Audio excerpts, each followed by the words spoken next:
Oke, baik. Selamat siang, rekan-rekan mahasiswa.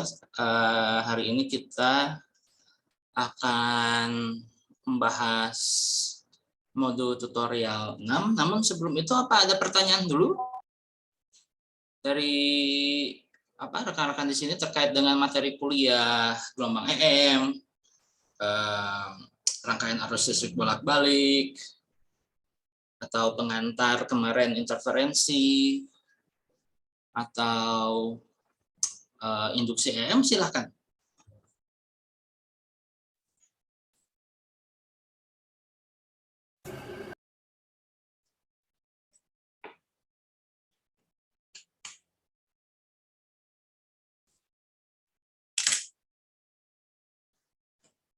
Pak, izin bertanya. Ya, silahkan.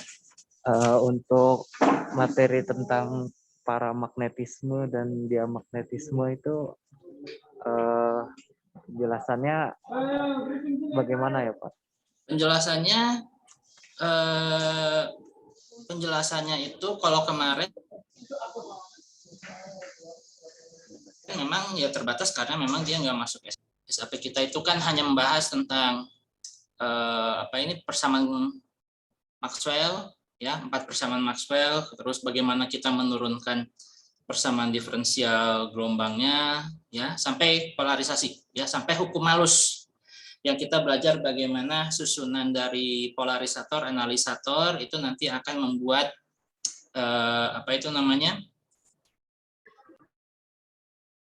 membuat intensitas cahaya dan juga pada dasarnya kita ingin menurunkan intensitas cahaya dan juga orientasi dari sudut polarisasi gelombang EM-nya itu sesuai dengan apa yang diminta gitu ya, apa yang diminta oleh fotosel atau alat apapun yang digunakan gitu ya. Cuman kalau di ilustrasi yang terakhir itu memang digunakannya fotosel. Tapi yang berkaitan dengan topik selanjutnya, ini sambil kita buka juga ya. Misalnya itu yang tadi ditanyakan mengenai sifat magnetisme bahan. Ya, sifat magnetisme bahan itu bagaimana? Sayangnya tidak dimasukkan ke dalam SAP, namun di slide itu diperkenalkan karena sesuai dengan apa yang dicantumkan pada buku acuan. Ya, jadi kalau kita belajar Maxwell equation di SAP di SAP ini di SAP gelombang EM itu mencakup bab 32, bab 33, ya, bab 32 dan bab 33. Saya ini dulu bentar.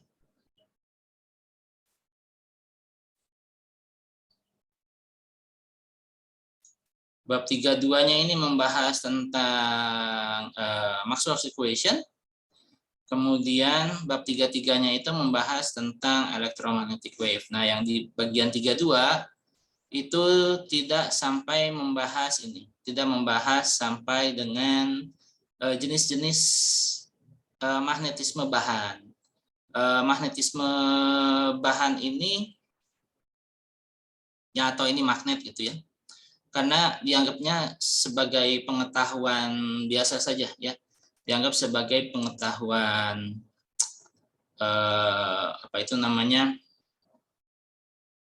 pengetahuan tambahan gitu ya, pengetahuan tambahan saja mengenai sifat magnetisme bahan.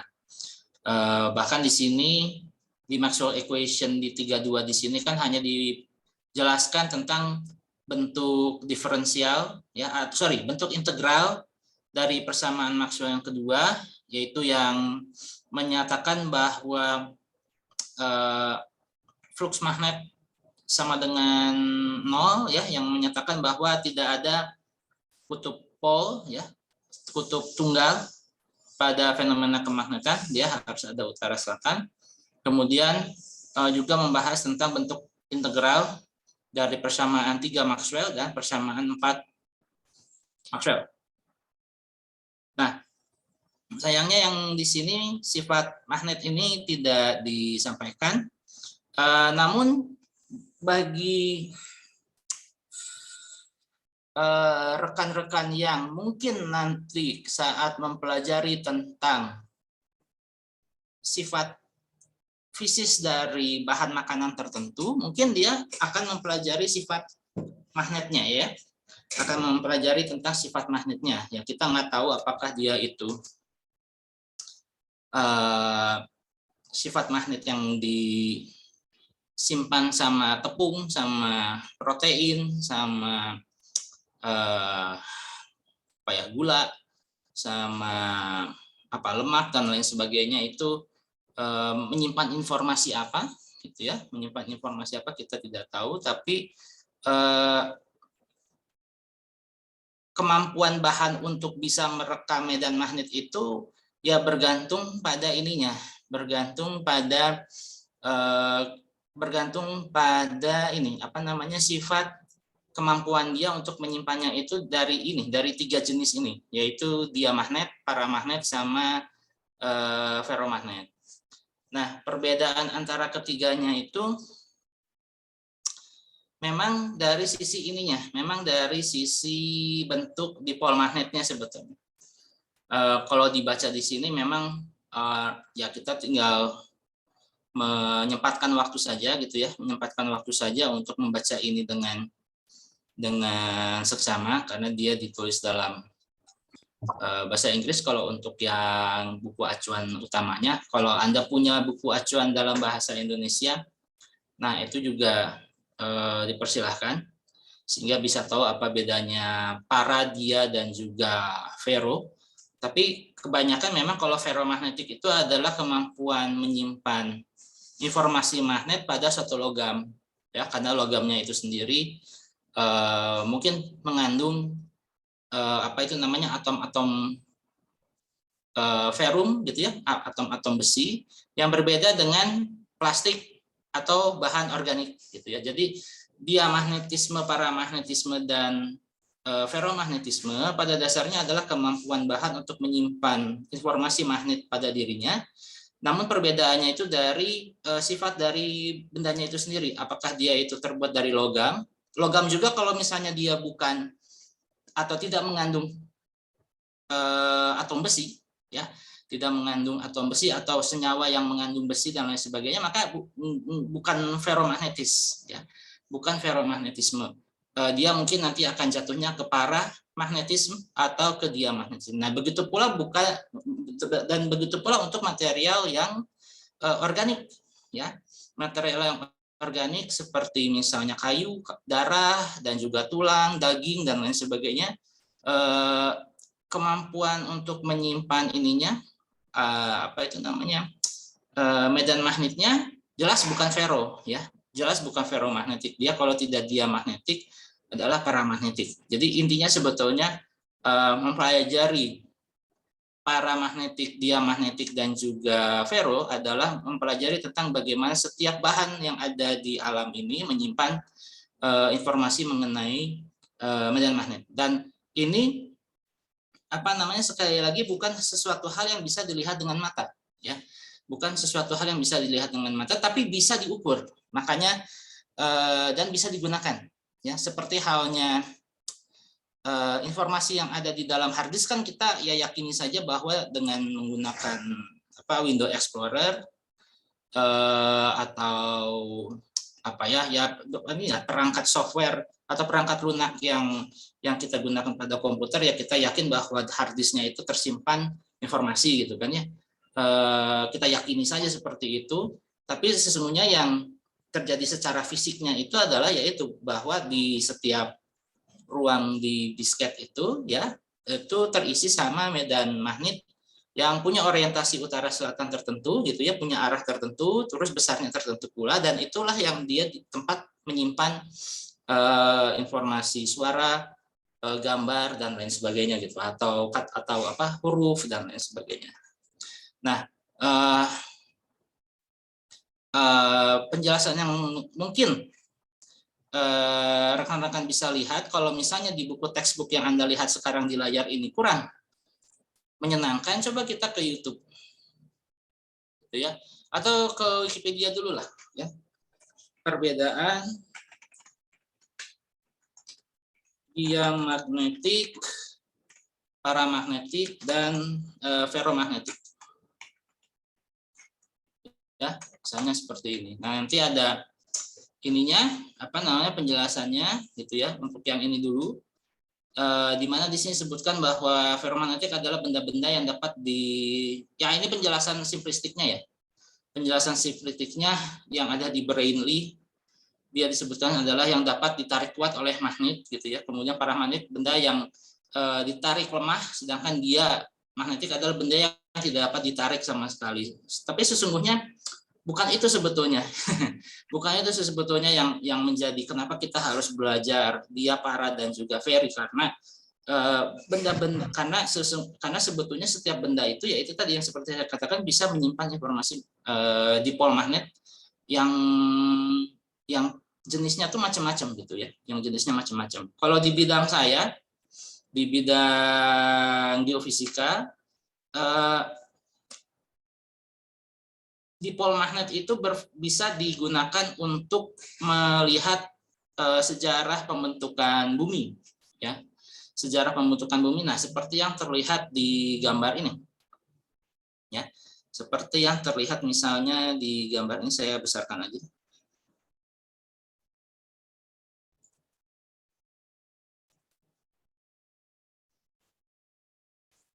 Seperti yang terlihat di gambar yang ini, ya, ini adalah model dari atau gambar dari pematang tengah samudera, yang intinya ini adalah sebuah gunung api yang ada di dasar laut, ya, gunung api di dasar laut yang bentuknya kayak gini, mid oceanic ridges, ya. Nah, image-nya kita ke Google Image saja. Nah, ini merupakan batas dari beberapa lempeng tektonik yang ada di bumi. Nah, kalau penampakannya secara visual seperti ini, ya. Penampakan secara visualnya ini adalah batuan retak-retak yang sebetulnya adalah ya ini manifestasi dari gunung api di bawah, gitu ya. Dan di sini ahli-ahli geofisika atau fisika bumi itu bisa mengetahui evolusi dari pembentukan kerak bumi itu dari sini, bahwa saat magma ini membeku, ya, karena dia berinteraksi dengan samudera, ya, karena ada perbedaan temperatur yang dia menghasilkan perubahan fase dari cair menjadi padat, ya. Nah, pada saat dia itu membeku, dia merekord, ya, karena di magma ini dia mengandung logam-logam, salah satunya adalah besi. Sehingga pada saat dia itu membeku, dia merekam momen dipol magnet pada saat dia terbentuk, gitu ya. Momen dipol pada saat dia terbentuk, sehingga kita bisa tahu umurnya itu berapa pada saat dia dibentuk, gitu ya. Dan dia ini kan terus-menerus ada, jadi dia terjadi secara terus-menerus sampai detik ini, gitu ya, bahkan sampai detik ini. Dan apa yang sudah terbentuk misalnya 10 juta tahun yang lalu pun sudah ada rekornya di situ, ya. Ada rekornya di bawah samudera itu, tinggal diambil sampel bantuannya, kita bawa ke lab, terus kita ukur besar dan juga orientasi dari medan magnet yang terekam di batuan tersebut, ya. Nah, dari situ bisa kita lihat bahwa ternyata yang namanya kutub utara selatan bumi, selain dia itu berpindah-pindah, ya, selain dia itu berpindah-pindah di utara dan selatan geografis, dia juga pernah terjadi reversal, gitu ya. Pernah terjadi pembalikan, yang tadinya kutub utara di atas jadi di bawah, gitu ya. Nah, itu memang ada bukti pengukurannya. Tidak bisa dilihat dengan kasat mata, tapi ada buktinya. Dan itu juga menjadi proksi. Proksi itu adalah menjadi semacam perwakilan atau menjadi penanda bahwa pada saat terjadi pembalikan tersebut ada beberapa fenomena alam yang terjadi di bumi, gitu ya. Misalnya apakah itu iklimnya berubah, ataukah ada pola penyebaran makhluk hidupnya yang berubah, dan lain sebagainya. Makanya itu yang kalau di bidang fisika kebumian, paramagnetik, diamagnetik, dan ferromagnetik itu diaplikasikannya di sini. Nah, kalau untuk orang-orang FTI yang bergerak di bidang ini, apa namanya, kalau Anda nanti akan fokus ke teknik pangan dan juga energi, mungkin nggak terlalu banyak bergelut dengan ini. Tapi kalau misalnya Anda itu ke material science, Anda kerja di Tesla, mengeksplorasi misalnya material-material baru, karena yang namanya misalnya Tesla ya saya bilang. Tesla, bukan Tesla car, ya, atau enggak Tesla car, misalnya, ya mobil Tesla ini misalnya ini kan yang varian terbaru ya, varian yang sekarang. Mungkin varian yang ini ya, varian yang akan muncul 5 atau 10 tahun lagi itu sudah menggunakan misalnya kabel ya, karena ini kan mobilnya mobil listrik ya. Mobilnya mobil listrik, maka perkabelan yang ada di mobil ini membutuhkan sebuah perangkat gitu ya, sebuah perangkat yang punya otak tersendiri. Jadi ada komputer di dalamnya. Dan juga untuk untuk mengirimkan arus, untuk mengalirkan arus dari satu GGL ke resistor dan lain sebagainya, mungkin dibutuhkan sebuah kabel yang hambatan dalamnya itu sangat-sangat kecil ya. Sehingga dengan demikian maka pengetahuan tentang bahan, artinya pengetahuan tentang sifat kapasitansi, sifat diamagnetisasi, paramagnetisasi, ferromagnetite dan lain sebagainya, itu dibutuhkan supaya kita mendapatkan sebuah material yang bisa menghantarkan listrik secara efisien, mendekati 100% misalnya. Atau dia bisa punya komputer sendiri yang autopilotnya, kalau sekarang kan autopilotnya ini ya, bergantung kepada kemacetan, cuaca, GPS dan lain sebagainya. Nah, kalau nanti mungkin dengan teknologi yang selanjutnya, maka si mobil listriknya itu bisa berpikir sendiri gitu, dia di jalan raya itu harus ngapain gitu ya, manusia tinggal autopilot aja. Nah, itu artinya kita harus punya pengetahuan tentang bahan ya. Karena jelas misalnya di mobil Tesla ini komponennya tuh kan nggak cuma mesin penggerak aja, tapi ada listrik gitu ya, ada GGL, ada tempat menyimpan, dan GGL-nya itu adalah rechargeable gitu ya. Kemudian ada ya ini entertainment system yang ada di sini gitu kan. Bahkan sistem kendalinya pun sudah menggunakan artificial intelligence dan lain sebagainya. Nah, itu mungkin membutuhkan komputer yang sangat efisien misalnya di dalamnya ya, sehingga benar-benar nanti penguasaan atau kendali dari mobil ini tidak lagi oleh manusia, tapi betul-betul 100% autopilot gitu. Jadi manusia itu hanya menghidupkan saja di awal ya, atau misalnya kita turn off secara manual kalau dalam kondisi darurat dan lain sebagainya. Nah, disitulah maka pengetahuan tentang, karena gini, tidak semua untuk menyimpan informasi saja ya, misalnya untuk menyimpan informasi saja sebuah hard disk atau media penyimpan itu tidak selalu harus bersifat misalnya tidak harus selalu bersifat misalnya ferromagnetik gitu ya.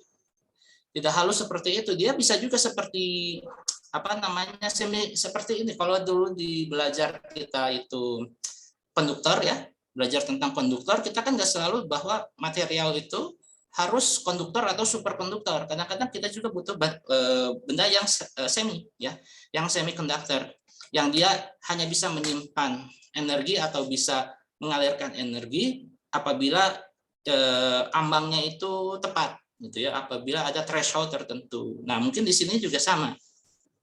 Ya, mungkin dia di sini juga sama ya, sehingga nanti peruntukannya bisa macam-macam gitu.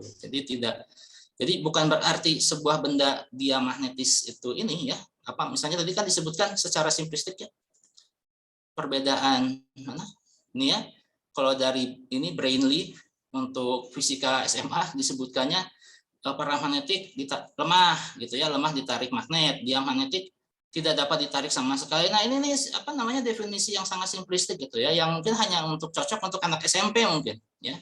Tapi Anda mungkin kalau udah masuk ke universitas, Anda misalnya tertarik dengan bidang material science yang mungkin nanti dipakai di teknologi pangan, energi, atau yang dunia hal yang baru nanti, bahwa penggunaannya itu berkaitan dengan ini apa namanya penyimpanan informasi gitu, penyimpanan informasi dan juga penghantaran ke device yang ingin kita gunakan. Misalnya nanti kan di mobil Teslanya itu misalnya ada ya, mungkin nanti juga mobil-mobil apa itu namanya yang sekarang masih konvensional seperti Honda, Toyota, Ford dan lain sebagainya gitu ya, akan beralih ke listrik dengan sistem yang benar-benar intelligence gitu, yang benar-benar dia remote atau apa automated dan lain sebagainya. Sehingga pengetahuan tentang superkonduktor, semiconductor, diamagnet, paramagnet dan ferromagnet menjadi penting gitu ya, menjadi penting. Namun untuk sekarang di level fisika dasar TPB ini nggak terlalu diinikan karena bisa dibaca sebetulnya pengetahuannya ini. Karena kalau misalnya Anda mendalami ini, maka harus apa namanya belajar tentang teknik elektromagnetik lebih lanjut. Namun kalau untuk FTI saya kurang tahu ya. Biasanya itu kalau teknik elektromagnetik kan adanya di STAY ya, di teknik apa tegangan arus lemah ya masalah, atau di arus kuat saya lupa ya, karena bukan orang STAY jadi saya kurang tahu dia dibahasnya di mana. Tapi nanti berkaitan dengan sistem teknologi informasi ya, karena berkaitan dengan transfer data dan lain sebagainya, sehingga ya definisi yang Anda lihat di sini ya di Brainly ini perlu perlu di edit gitu ya, perlu direvisi dengan definisi yang ada di sini, yang ada di buku teks. Kalau di buku teks ini sendiri ada nggak ya? Ini di gambar ini aja misalnya ya, ini ada sebuah pipa, ada kodok di dalamnya, dia kayak levitasi ya. An overhead view of a frog that being levitated in a magnetic field, kan? Ini ada sebuah, oh ini ada ini ya, ada sebentar. Ada sebuah vertical solenoid yang terletak di bawah kodok. Ini menyebabkan benda yang ini ya, ini kan organik ya, tapi dia bisa ketarik gitu loh. Tapi dia bisa levitasi, bisa apa namanya bisa mengapung gitu ya, bisa mengapung di udara seperti ini karena ada interaksi diamagnetik ya, ada interaksi diamagnetik antara kulitnya yang organik dengan medan magnet ya, dengan medan magnet yang dihasilkan dari solenoid ini ya. Ini contoh saja. Jadi bukan berarti dia tidak bisa menarik gitu ya, tapi dia ini bisa berinteraksi ya, berinteraksi dengan medan magnet sehingga dia mengapung gitu ya, sehingga dia mengapung, padahal bahannya ini organik gitu ya, padahal dia bahannya ini organik. Nah kalau para itu kayak semiconductor ya, kayak semiconductor, dia itu di peralihan ya, di peralihan. Nah ini nanti ada namanya Curie law dan lain sebagainya. Nah ini memang ini apa namanya ya, out of subject dari fisika dasar. Nah satu lagi adalah tapi ini penting juga karena seperti misalnya semiconductor dikelistrikan, para magnetik di magnetik itu juga akan dibutuhkan untuk itu kondisi di mana material itu nanti digunakan untuk kondisi transisi gitu ya. Kemudian satu lagi kalau yang ferromagnetisme ini yang paling sering terjadi. Bahkan nanti kalau dipelajari lagi ada yang namanya ferromagnet, ada yang ferrimagnet, ada dua ya, ferro dan ferri, berkaitan dengan sama-sama atom, sama-sama dia harus mengandung ini harus mengandung atom besi ya di logamnya tersebut. Namun yang membedakan itu nanti orientasi dari si dipolnya itu nanti utara selatannya itu searah dengan kutub selatan utara bumi atau kebalikannya, atau orientasinya beda. Nah itu yang menjadi menarik nanti. Karena mungkin nanti berkaitan dengan ya itu tadi apa namanya penyimpanan dan lain sebagainya, mana yang lebih efektif, ferrimagnetite atau ferromagnetite dan lain sebagainya. Sedangkan kalau dari ininya sendiri ya, sedangkan dari apa fenomenologinya sendiri ya berkaitan dengan induksi sebetulnya, induksi. Jadi dari arus listrik menghasilkan medan magnetnya itu nanti berinteraksi dengan benda ini nanti akan menyimpan hasil induksinya gitu. Nah, itulah nanti yang akan terekam. Nah, kemudian ada lagi yang disebut sebagai sifat histeresis. Sifat histeresis itu adalah sifat kalau misalnya kita ganggu suatu bahan secara linear dari kanan ke kiri, itu berbeda kalau misalnya dilakukan kebalikannya dari kiri ke kanan. Jadi kayak gini. Kalau misalnya suara saya gemah. Mantul. Jadi misalnya kalau itu tuh ada di mana ya? Di sini ya kalau nggak salah ya. Di sini nih kayak di sini ya. Jadi kalau misalnya apa ya? Kalau misalnya kita belajar ini misalnya. Ini kita blank aja ya. Nih, misalnya kita belajar tentang ini apa namanya? Apa yang sifatnya linear ya? Kalau di fisika dasar 1 kayaknya nggak diajarin ini ya. Apa namanya? Iya, itu nggak diajarin masalahnya ya. Kalau di fisika tingkat 2 itu nanti ada yang namanya persamaan Maxwell.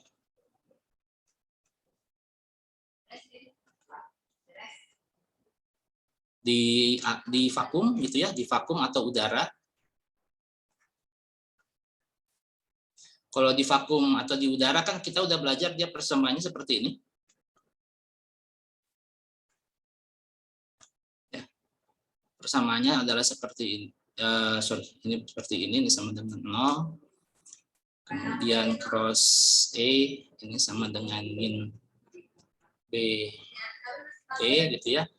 Kemudian yang ini cross B sama dengan min 0 J ditambah min 0 epsilon 0 turunan pertama dari E terhadap waktu gitu ya.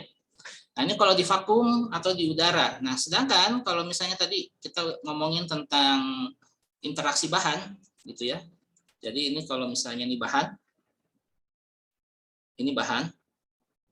Kemudian ini ada misalnya ini ada medan gitu ya. Ada medan.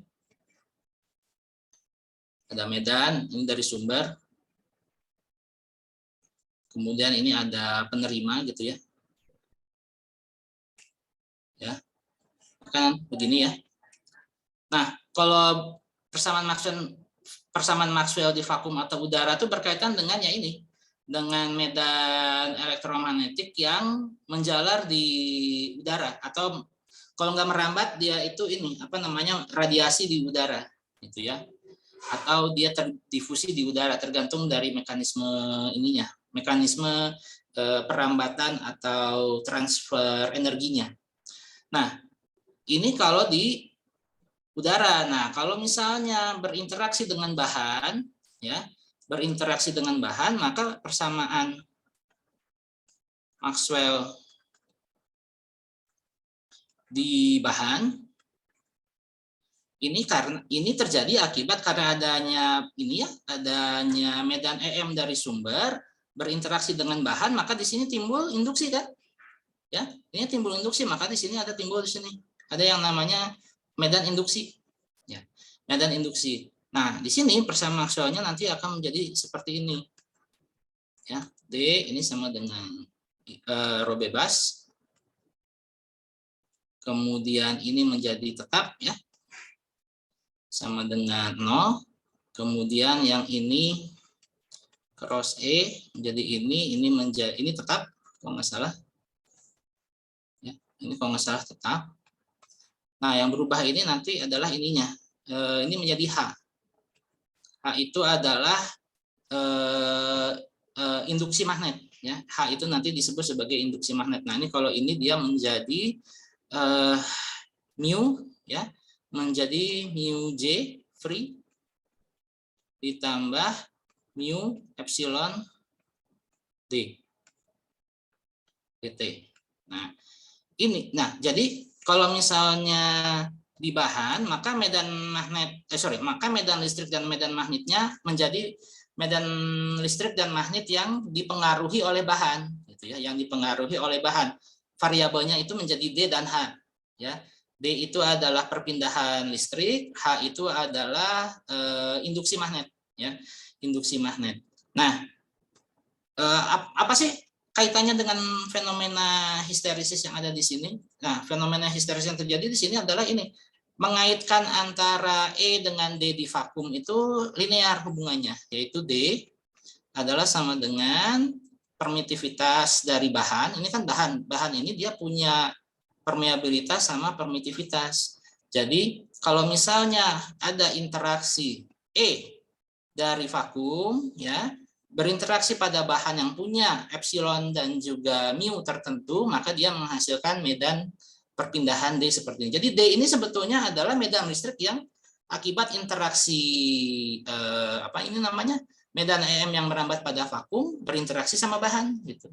Jadi sama kayak kalau misalnya kita pengen tahu sifat orang, ya, pengen tahu sifat teman kita aslinya kayak gimana, ya kita gangguin aja, ya, kita gangguin aja. Kalau diganggu dia itu marah, diganggu dia itu diam aja atau apa, nah itu adalah sifatnya dia, gitu. Nah, sama dengan bahan.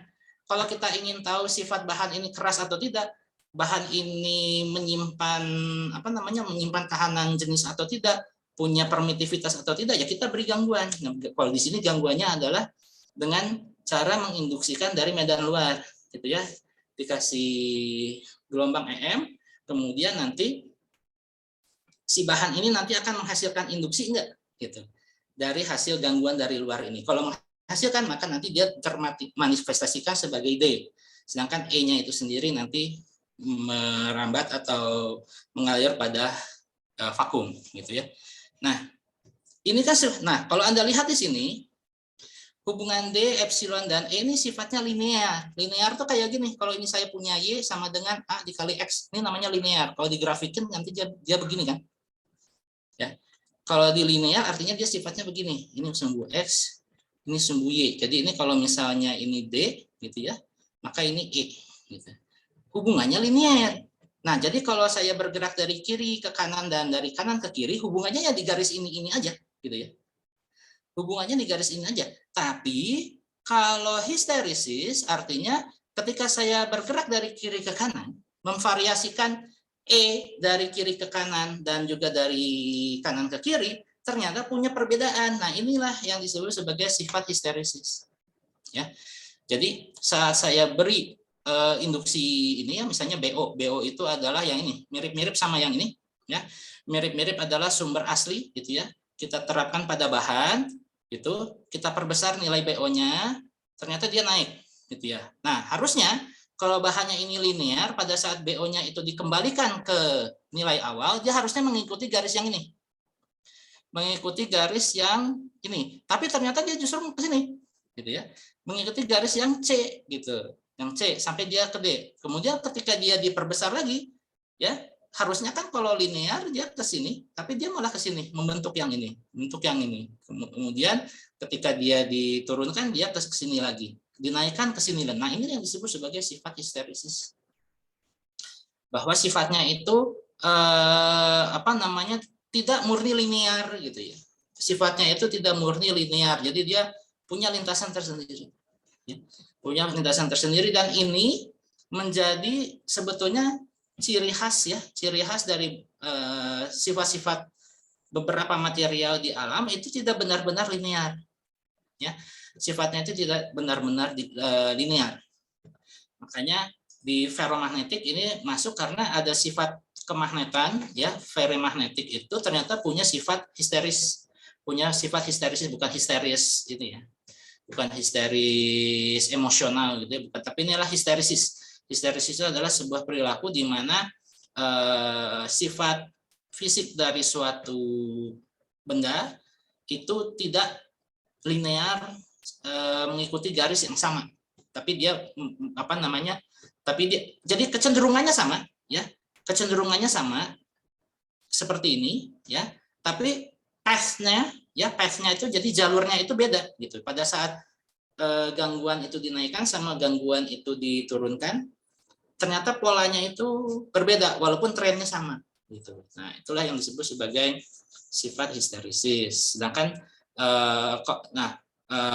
sedangkan veroparadandia itu adalah untuk kemampuan untuk untuk menyimpan atau gampang dipengaruhi oleh medan magnet luar lah gitu ya. Kalau kita ingin mengambil kompromi dari apa yang disebutkan di definisi yang paling sederhana sama yang kita pelajari di sini, itu berkaitan dengan itu, kemampuan untuk dia gampang dipengaruhi oleh oleh medan magnet ya, sehingga dia bisa menyimpan informasi atau tidak menyimpan informasi, atau bisa membuat benda yang ada di situ kuat medan magnetnya atau lemah dan lain sebagainya. Nah, ya, itu paling penjelasan tentang Vero, dia dan juga para yang sangat simplistik ya, karena kalau Anda ingin penjelasan yang lebih lengkap ya silahkan dibaca bukunya ya. Silakan spend time untuk membaca buku ini. Toh sekarang kan Anda udah nggak ujian ya, paling juga ngerjain tugas, ngerjain modul RBL dan lain sebagainya. Nah itu Anda sebetulnya punya waktu untuk baca ini gitu ya, seperti itu. Oke, ada pertanyaan yang lain? Silakan. Atau ada hal yang ingin diklarifikasi dulu dari materi kuliah yang sebelumnya, silakan.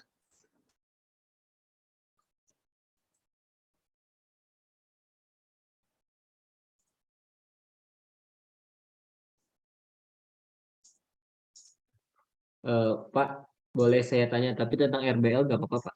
Ya, sambil saya bukain ininya ya, sambil saya buka modul RBL yang baru ya.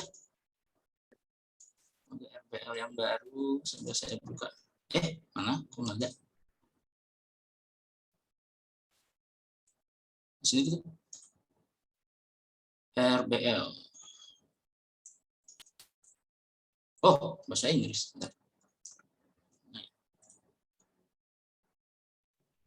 Yang ini. Ya, silakan. Pertanyaannya apa?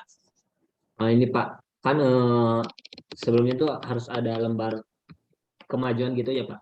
Nah, pas saya buka ininya linknya ternyata not found gitu, nggak ada gitu. Oh, oke. Nanti saya kemajuan. kasih tahu ke panitia lah. Ini ya di sini ya.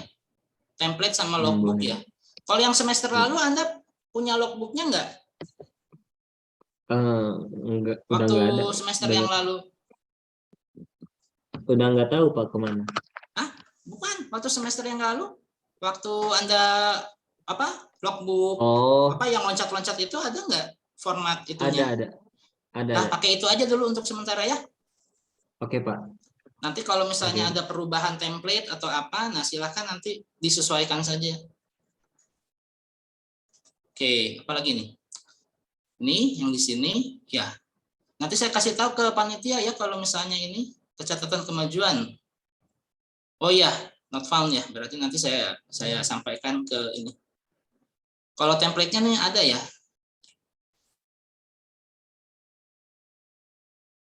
Diunduh ya, ini kan template yang tahun lalu ya. Nggak diperbaharui ya. Semester 2. Ini ya, kayak gini nanti laporannya dalam bentuk ini, dalam bentuk laporan ini, laporan artikel ya. Artikel. Pembagian tugasnya, catatan kemajuannya, nggak ada ya. Oke, nanti saya sampaikan ke panitia untuk supaya dilengkapi. Untuk sementara silakan pakai yang semester lalu ya, yang semester lalu digunakan. Logbooknya seperti apa itu digunakan saja sekarang untuk yang ini ya, untuk yang RBL semester 2 ini.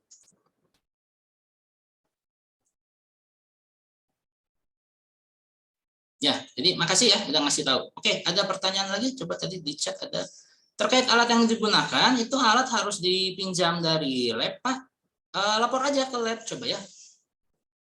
Jadi intinya gini, untuk melakukan percobaan rangkaian RLC ini, ya, itu jangan langsung dicolokin ke mana? PLN, ya, karena nanti akan mengakibatkan hal-hal yang tidak diinginkan. Korslet listrik, nanti sekring turun di rumah Anda dan lain sebagainya, nanti jadi terjadi pemadaman satu komplek gitu ya. Nah, itu jangan sampai, atau Andanya kesetrum gitu kan ya. Nah, itu makanya harus ada yang namanya tegangan dulu, penurun tegangan ya. Harus penurun tegangan. Anda bisa beli ya. Anda bisa beli penurun tegangan atau Anda hubungi orang dari lab fisika. Ya. Orang dari lab fisika untuk ini untuk ini nih. Untuk pemesanan alat gitu ya, atau Anda beli langsung di toko-toko elektronika seperti ini. Di Jaya Plaza, di Segitiga Emas di daerah Kosambi, atau di Komplek Pasar Cikapundung gitu ya. Nah, nanti ininya Anda misalnya kalau bingung power supply yang diminta tuh apa ya, coba buka aja yang ini. Link Tokopedia yang ini ya. Ya, ini pada dasarnya ini nanti kalau ini kan nanti dicolokin ke listrik gitu ya, ke listrik ke sini. Nah, ini nanti akan menurunkan tegangan gitu ya. Karena kalau yang dari PLN itu kan 220 volt. Ya, kita nggak mau pakai 220 volt. Kita inginnya pakainya 12 volt, tapi frekuensinya sama, masih 50 Hz gitu ya. Intinya seperti itu. Jadi ini sebaiknya kalau mau beli aja ya. Kalau mau pinjam juga boleh. Maksudnya beberapa kelompok itu misalnya saling pinjam meminjam boleh, tapi kalau sebisa mungkin yang originalnya itu adalah yang si solenoidnya. Anda jadi punya waktu harus menginvestasikan waktu untuk melilitkan itu solenoid yang diminta itu ya. Sedangkan ini bolehlah urunan dan lain sebagainya, saling pinjam meminjam ini. Atau kalau misalnya Anda mau pinjam ke lab fisika mungkin juga bisa gitu ya. Atau Anda beli aja, ini kan cuma 66, jadi ini kan jadi nanti komponen biaya ya. Jadi nanti komponen biaya, nah nanti ini bisa dilaporkan bahwa untuk perancangan alat ini menggunakan power supply seperti ini, penurun tegangan seperti ini gitu. Jadi silakan beberapa kelompok melakukan peminjam ada yang beli kemudian saling meminjam boleh, tapi Anda beli juga boleh seperti itu. Harus dipinjam dari lab kayaknya enggak deh. Kayaknya enggak. Anda bisa beli ya, Anda tidak jadi kalau pertanyaannya itu harus dipinjam dari lab, tidak harus dipinjam, Anda boleh beli. Jadi pakai aki gitu Pak? Bukan pakai aki. Ini tuh pakai ini harus bolak-balik. Jadi pakai PLN, tapi dari PLN tidak bisa langsung tidak bisa langsung diterapkan di itu. Tidak bisa secara langsung diterapkan di mana? Di rangkaian Anda. Jadi kayak gini. Mana sih kalau yang ini? Harus bolak-balik yang ini ya. Bukan pakai aki. Kalau aki itu kan berarti dia ini dong, harusnya searah, ya. Kalau pakai aki motor atau aki mobil, sedangkan ini kan harus bolak-balik. Harus bolak-balik, ya. Jadi dia rangkaiannya seperti ini. Rangkaiannya tetap seperti ini. RLC seri. Ada R, ya. Ada L, kemudian ada C gitu kan ya. RLC seri dihubungkan secara seri ini dari PLN. Cuman sebelum diterapkan pada RLC ini tegangannya yang 220 volt 50 Hz ini diturunkan dulu menjadi 12 volt 50 Hz gitu loh ya. Seperti itu. Nah, sedangkan kalau nggak salah kapasitor sama resistornya kan bisa beli komponennya. Bisa beli komponennya, silakan ini. Atau Anda ini misalnya, ini kalau Anda ini kalau dibedah gitu ya, kalau dibedah si penurun tegangan AC-nya itu kalau dibedah bentuknya kayak gini. Nah ini ininya apa namanya, ini skemanya, nah ini jadi Anda menggunakan sumber PLN-nya itu ya yang colokan itu, kemudian Anda ini kan apa namanya hubungkan dengan penurun tegangan. Nah, nanti baru rangkaian yang Anda buat dihubungkan dengan outputnya yang ini ya. Jadi output yang dihasilkan dari penurun tegangan itu sudah 12 volt ya, tegangannya sudah turun dan arus ininya dan frekuensinya masih tetap sama 50 Hz seperti itu.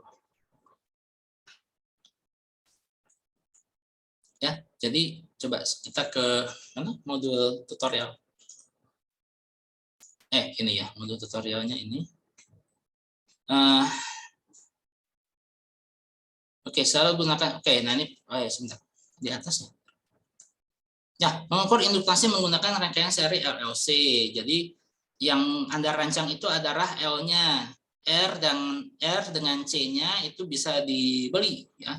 Dengan apa namanya? Dengan ini spesifikasi yang ada di lampiran.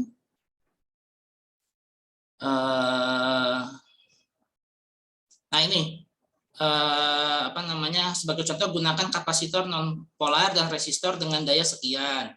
Nilainya terserah ya, sepanjang dia itu non polar dan resistor dengan dayanya ini adalah sekian.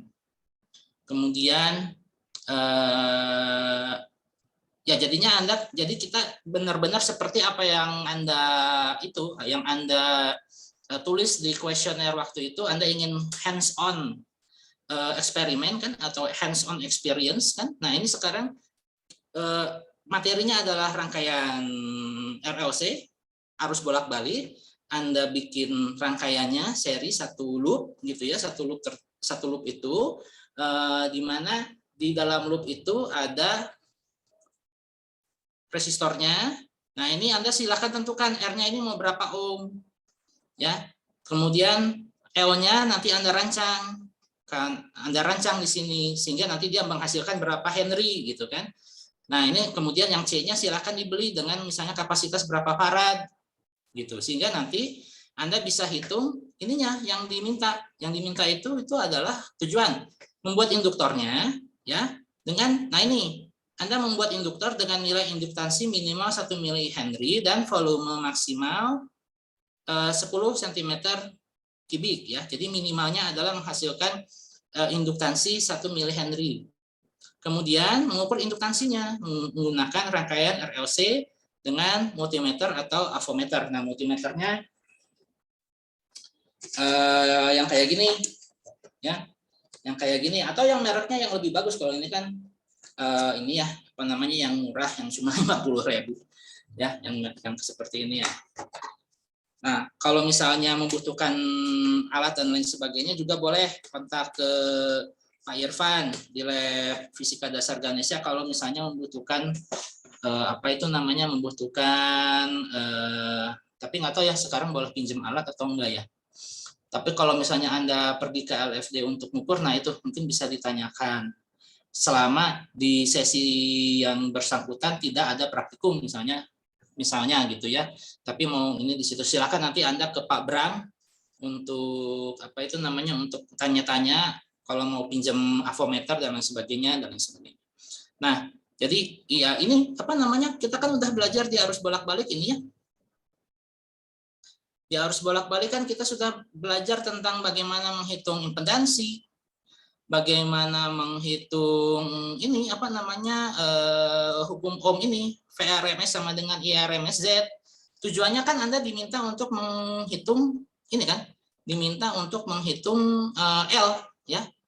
Berapa nilai berapa nilai L yang Anda buat gitu. Jadi Anda membuat solenoid gitu ya.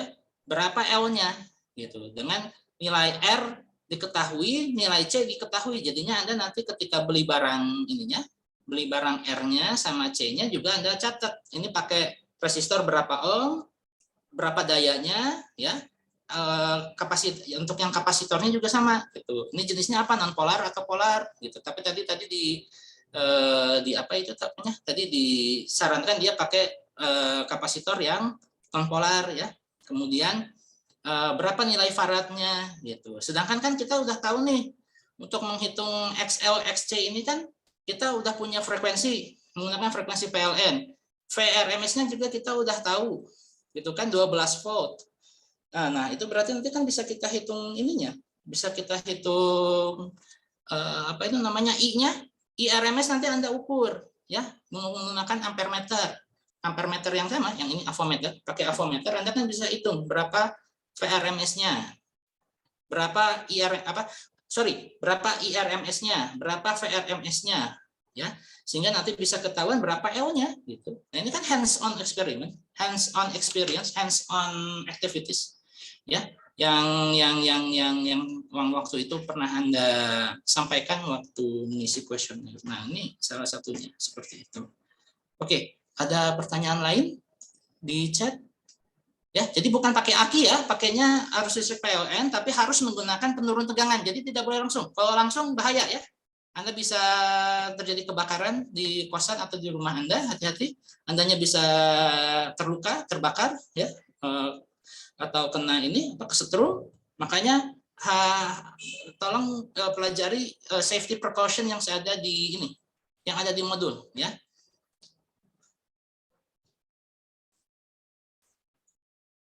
Nah, ketentuan tugas ini adalah tugas kelompok. Jadi maksimum terdiri 8 mahasiswa. Nah, ini kan kita kan udah punya kelompok ya. Kelompok RBL sudah ada 9 kelompok. Nah, silahkan mau pakai kelompok yang ini boleh. Kalau misalnya Anda mau membentuk kelompok lain juga sebetulnya boleh, cuman ya ini kan kita kan Anda sudah hampir setengah semester ya, jadi apa namanya kalau merombak the winning team kan sepertinya nggak enak ya, makanya sebaiknya kita pertahankan winning teamnya seperti itu. Kalau saya sih berpikirnya seperti itu. Kemudian ini batasan volume solenoid yaitu ya ini apa namanya maksimal 10 cm persegi 10 cm kubik gitu ya. Nah, nanti Anda ya kira-kira aja misalnya kalau misalnya panjang kali lebar lah, misalnya 5 cm kali 2 cm itu kan panjangnya 5 cm dengan luas penampang misalnya 2 cm persegi misalnya. Nah, itu kan sudah 10 cm kubik kan. Nah, itu bisa seperti itu. Kemudian ya kayak gini misalnya induktornya kayak gini. Ya, si induktornya ini ya tadi gini, kayak gini, penampangnya seperti ini, ya. Penampangnya seperti ini panjangnya 10 cm, ini luas penampangnya ini luas penampangnya, ini luasnya misalnya 1 cm persegi. Nah, ini juga bisa. Atau misalnya ini agak gedean gitu ya. Ininya, tapi ini lebih pendek. Ini misalnya 5 cm, yang ini luasnya sama dengan 2 cm persegi misalnya. Nah, itu juga boleh. Nah, ini kan nanti jadi penampang lilitan kawatnya kan. Nah, ini kan nanti jadi penampang lilitan kawatnya. Jadi gini, set. Nah, nanti gini, set, gitu kan. Nanti set, gitu. Set, set, set, set. Nah, gitu. Nah, nanti ini ujung-ujungnya gitu ya. Nanti ini sini yang ke R, yang ini ke C, sehingga membentuk RLC seri seperti ini. Ya. Nah, itu ini yang justru nanti dirancang. Berapa jumlah lilitannya dan berapa luas penampangnya, berapa panjangnya. Nah, itu ini apa Anda kreasikan sendiri gitu ya. Harusnya sih bisa dihitung ya. Seharusnya sih bisa dihitung karena kita kan udah belajar ya. Kita itu kan sudah belajar yang ini di rangkaian arus bolak-balik, ingat nggak? Ini secara teoritis ya. Nah, ini juga penting karena Anda sekarang hands-on experience-nya adalah mencocokkan apa yang sudah Anda pelajari di teori sama yang sekarang diterapkan. Misalnya induksi EM dari solenoid Nah, ini. Ya. Ini kan gini ya. Selenoid kan kayak gini. Ya. B-nya itu sama dengan mu0 Ni gitu ya. mu0 Ni. Ini kalau saya terjemahkan jadi L. Coba di sini kan ada di mana? Di petunjuk ini kan ada ya. Mana sih? L. Nah, ini L. Nah, L untuk selenoid misalnya. Ada nggak? Kalau nggak salah ada deh. L untuk selenoida. Kalau nggak salah nah ini nih, di sini, di contoh soal 4. Di contoh soal 4, induktasi selenoida ideal yang panjangnya L dan rapat lilitannya adalah N. Nah ini, lihat di sini. Ya, bahwa induktansi dari selenoid itu adalah sama dengan mu0 permeabilitas magnetik dalam vakum dikalikan N kecil. N kecil itu adalah jumlah lilitan per meter. Ya. Kemudian A itu adalah luas penampang, L-nya itu adalah panjang.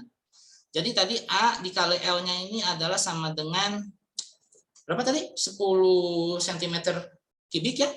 Ini 10 cm kubik. L yang diinginkan itu minimal 1 mH, maka jumlah lilitannya ya dihitung aja sendiri berapa. Gitu ya. Dihitungnya. Ini kan penjelasan sederhananya kayak gini. Kalau Anda punya selenoid atau kumparan yang panjangnya 10 cm, luas penampangnya adalah berapa ini? Ini adalah 5 cm kubik ya. Ini 5 cm.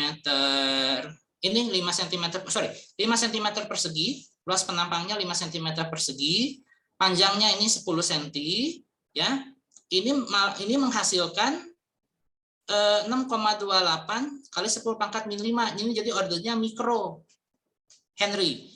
Yang diminta itu Anda membuat 1 mili Henry. Jadi Anda hitung. Kalau dengan demikian, maka saya harus melilit berapa ribu kali, gitu ya, berapa ratus kali. Seperti itu, ya. Jadi di sini hands-on experience-nya. Permisi Pak, saya masih belum paham bagaimana cara mencari nilai L-nya ya. Nah ini baru di ini kan. Ini dari sini. Dari sini nih. Nih, ini nih. Coba ke EduNext atau ke ini, ke modul kuliah, catatan kuliah, contoh soal 4. Ya, contoh soal 4. Hitung induktansi dari selenoida ideal, panjangnya L, rapat lilitannya N. Ya. Teorinya begini. Medan magnetnya dari selenoida adalah ini. Kemudian flux magnet yang disimpan di dalam tengah-tengah selenoida adalah B dikali A. Kayak gini kan.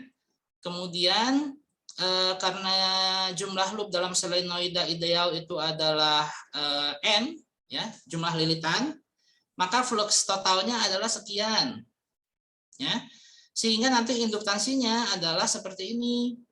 Ya. Induktansinya adalah seperti ini. Teorinya kan sudah ada di kelas. Ya, sekarang Anda tinggal implementasi kan? Implementasi apa itu namanya? Mekaniknya, apa hands-on experience-nya, praktik menggunakan tangannya kan kayak gitu. Nah, ini kan ada. Kalau di induktor ininya seperti ini, hubungan nanti B menjadi L-nya kan jadi gini. Nih, kan ada di teorinya. Nih, kayak gini. Saya udah pernah jelaskan waktu itu. Nah, jadi dengan demikian ya Anda tinggal merancang sendiri kalau misalnya punya apa namanya? Punya silinder ya atau punya wadah yang panjangnya sekian, luas penampangnya sekian, kemudian nanti Anda lilit gitu ya dengan kabel tembaga ya, dengan kabel tembaga dililit sampai ratusan kali atau ribuan lilitan. Nanti menghasilkan 1 Henry enggak, 1 mili Henry enggak seperti yang diminta seperti itu ya. Karena 1 mili Henry ini kan minimal ya, minimal. Ya, jadi nanti ini tugasnya. Gimana? Masih belum, sudah jelas belum? Cari nilai L-nya. Ya, Jelas. jadi cara cari nilai L teoritisnya di petunjuk kuliah sudah ada ya. Di materi kuliah sudah ada. Nah, sekarang tinggal prakteknya. Untuk prakteknya kan tadi ini. Ya. Kalau untuk prakteknya kan sudah di ini, bukan di mana? Bukan di induksi EM, tapi ada di bab tentang arus bolak-balik, ya. Kalau di sini berarti nanti ya V RMS itu sama dengan 12 volt. Ya, karena sudah diturunkan dari 2. Jadi jangan langsung pakai tegangan PLN ya. Itu nggak boleh. Turunkan dulu ya. Ininya diturunkan dulu ya, dari 220 volt menjadi 12 volt. Ya, makanya Anda dapatkan mau beli mau pinjam ya, penurun tegangannya sehingga nanti tegangan yang menjadi sumber listrik untuk rangkaian RLC ini ya itu sudah 12 volt. Jadi jangan yang 220 volt langsung dari PLN, jangan. Ya. Jadi ini VRMS-nya 12 volt. Kemudian nanti kan dari RLC nanti kan bisa dihitung Z kan ya. Z adalah sama dengan akar dari R kuadrat ditambah XL kuadrat min XC kuadrat. Gitu ya. Seperti itu. Nah, kemudian V RMS adalah sama dengan I RMS dikalikan dengan Z. Nah, berapa? Nah, gimana cara I-nya? Mencari I-nya pakai ohmmeter, ya, pakai ampermeter. Caranya ya udah hubungkan di sini. Ya, hubungkan di sini. Switch modenya, switch ininya. Aduh. Switch itu maksudnya kan Anda tinggal diputar. Nih. Nih ya, ini Anda lihat di kamera. Saya punya ini ampermeter. Ya, kelihatan nggak? Aduh, ini virtual background-nya saya ini kan aja deh. Dinonkan saja. Nah, ini ya kayak gini. Nanti switch diputar ke modus arus bolak-balik. Soalnya ini misalnya kalau yang ini aja ya, yang apa namanya avometer yang murahan kayak gini aja, dia ada pengukur tegangan sama arus DC sama AC, switch ke AC ya, switch ke tegangan AC ya.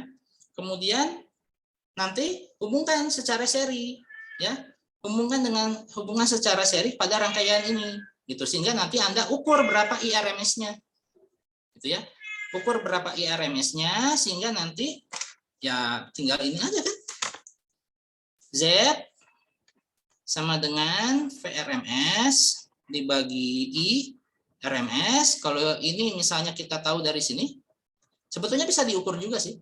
VRMS ini bisa diukur juga, tapi ini misalnya kita ketahui dia ini adalah 12 volt, IRMS-nya ini diukur, R-nya kita ketahui, nilai C-nya juga diketahui, kemudian XC adalah sama dengan 1 per omega C sama dengan 1 per 2pi FC ya. F-nya kan tahu, F-nya kan sama dengan 50 Hz dari PLN ya. F-nya 50 Hz dari PLN. Nah, artinya Anda bisa menghitung berapa L kan? L adalah sama dengan XL dibagi 2pi F kan? Ya. Dari Z ini, ya kan? Dari Z ini kan Anda bisa cari berapa XL gitu kan? Nah, itu intinya kayak gitu. Nah, kalau mau ada tambahan, bisa juga Anda bikin ini. Misalnya Anda beli misalnya kapasitor sekian farad. Terus Anda ingin supaya di rangkaian ini terjadi resonansi. Nah, itu juga boleh. Jadi laporan Anda menjadi kayak informasi. Dan kalau melakukan itu mungkin bisa dapat nilai tambahan gitu dari aspek orisinalitas, kreativitas dan lain sebagainya. Walaupun di sini di modul tutorial di modul RBL ini tidak diminta untuk mencari itu ya, untuk mencari apa itu namanya L pada saat resonansi gitu ya. Tapi Anda bisa bikin gitu ya. Anda bisa bikin jadi bisa bikin misalnya 2 buah induktor, yang satu menghasilkan kondisi resonansi, yang satu tidak menghasilkan kondisi resonansi. Misalnya bisa seperti itu. Sehingga dapat nilai lebih, ya. Dapat nilai lebih dari aspek kreativitas sama orisinalitas. Ya. Dari situ. Itu bisa diinikan. Jadi hands on experience-nya selain bikin lilit-lilitan kawat itu, ya, Anda membuat 2 buah induktor, yang satu menghasilkan kondisi resonansi, yang satu tidak. Nah, itu bisa kelihatan, ya, karena pada saat kondisi resonansi nilai I-nya tuh maksimum. Ya, seperti di sini. Seperti seperti di soal modul tutorial nomor 6, ya. Jadi dengan kondisi frekuensinya 50 Hz, Anda beli kapasitor yang sudah Anda ketahui berapa C-nya, nah Anda lalu mendesain sebuah induktor yang beresonansi dengan C gitu. Nah, itu bisa jadi nilai tambah untuk laporan RBL ini. Kan jadi Anda tahu, oh ini loh kondisi resonansi, oh ini loh kondisi non resonansi. Jadi punya hands on experience langsung dari situ. Jadi tidak hanya untuk menggugurkan tugasnya saja gitu ya. Silakan, ada pertanyaan lagi? Pak izin nanya Pak. Ya. Kalau nyari arusnya, kan kalau misalkannya tuh V-nya tuh pakai transformator udah diketahui 12 volt, arusnya bisa dihitung nggak Pak atau harus pakai alat? Tadi kan saya udah bilang, ukur pakai avometer. Oh, nggak bisa kan Anda pakai avometer. Nggak, kalau misalnya secara teori bisa nggak Pak? Coba aja. Oh, kayak pakai Coba daya. aja, nggak akan dapat. Harus pakai alat harus tahu berapa I-nya. Harus tahu berapa I-nya. Taunya dari mana? Ya diukur. Oh. Harus tahu berapa I-nya. Kalau gitu. daya. Kalau dari ininya, kalau dari teorinya sih ya bisa aja. Misalnya, tapi kan gini, saya ini kan tadi menjelaskan sesuai ini kan, sesuai dengan apa? Sesuai dengan logika berpikirnya gitu loh. Karena gini, Anda merancang alat, merancang induktor. Induktor itu induktansinya kita nggak tahu berapa, tapi ada ketentuan dia harus di atas 1 milihenry kan? Mana sih tadi? Iya Pak. Ya, jadi kalau seperti ini seharusnya artinya gini, logika berpikirnya gini. Yang apa yang sudah saya ketahui? Yang saya ketahui V RMS 12 volt. Frekuensi dari arus PLN 50 Hz. Kemudian L-nya sekian. Nah, yang saya tidak tahu sekarang adalah nilai I, nilai R sama nilai C. Nilai C dan R bisa saya tentukan, saya tinggal beli. Saya catat nilai R sama nilai C-nya berapa. Nah, tinggal I kita tidak ketahui. Nah, gimana cara untuk mengetahuinya? Diukur pakai ini. Karena di sini disebutkan hitunglah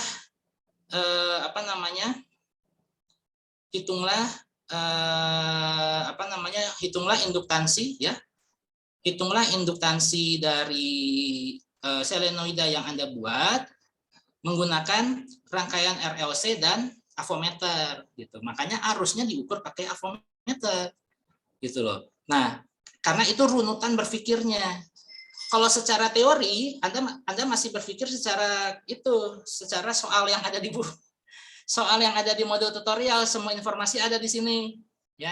Ya ini soal teori, ya. Ini soal teori. Nah, kalau dengan demikian, maka gini, kalau misalnya kalau dengan demikian, maka untuk mengetahui berapa I, maka ini yang harus saya perlukan. Misalnya GGL maksimum 36 volt, frekuensinya 60 Hz. L-nya 230, C-nya 70, R-nya 200. RLC-nya sudah saya tahu, V-nya sudah saya tahu, frekuensinya sudah saya tahu, saya bisa hitung I, gitu loh. Ya. Kalau sekarang kan di eksperimen, kita tidak tahu I-nya itu berapa, makanya harus diukur. Kalau di sini kan kita nggak perlu mengukur. Karena dari teorinya juga udah bisa diterapkan gitu. Ya. Tapi kalau misalnya Anda pengen tahu ya ya karena kalau pengen tahu secara teoritis sih sebetulnya bisa saja, misalnya untuk mengetahui apa itu namanya, ya tapi seharusnya sih Anda ini dulu, rancang dulu alat induktornya, baru ketahuan berapa I-nya gitu. Jadi I-nya tuh nggak bisa diketahui secara ini, nggak bisa diketahui secara teoritis, Anda harus ukur. Justru itulah artnya, itulah seninya dari eksperimen ini gitu. Karena ada suatu variabel yang memang harus diukur gitu. Ya. Kalau itu mah, kalau yang Anda tanyakan gitu sih ya kayak soal nomor 7 ini lagi aja. Ini kan dari R, C sama L sama F kan bisa hitung impedansi. Bisa hitung sudut fase. Nah, ini kalau misalnya Anda mau cari sudut fasenya berapa dari ini alat yang Anda bikin. Nah, boleh juga dilaporkan nanti.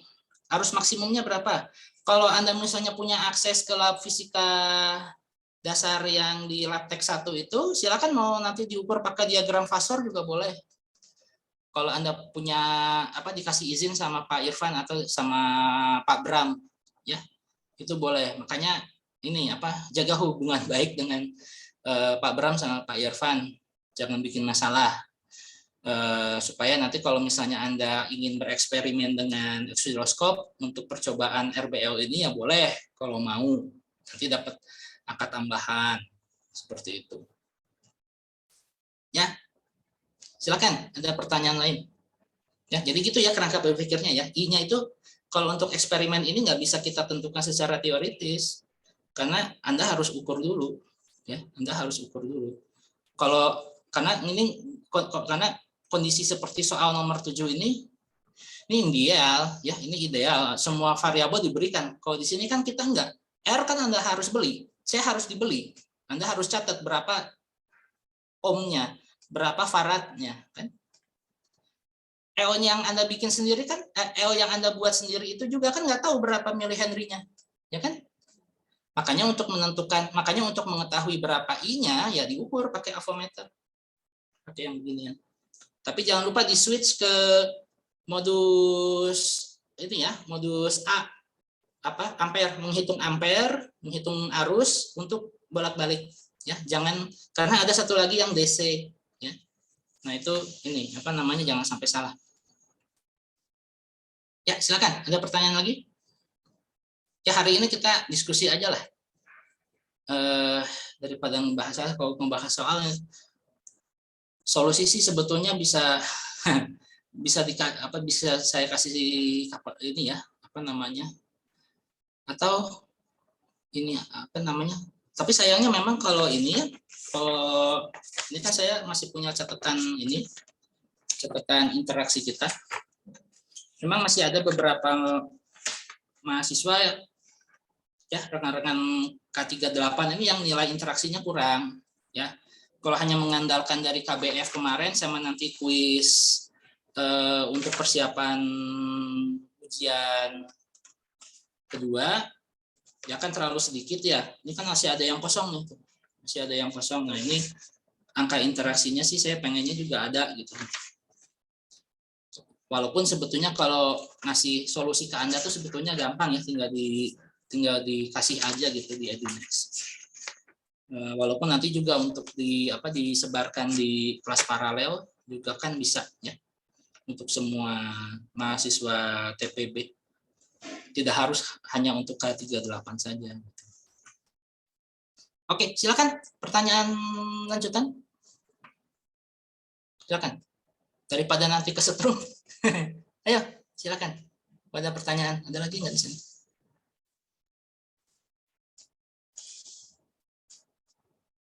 Daripada nanti nyesal kesetrum. Salah baca petunjuk. Atau ada yang ingin diklarifikasi dari materi kuliah? Izin bertanya, Pak. Yuk, silakan.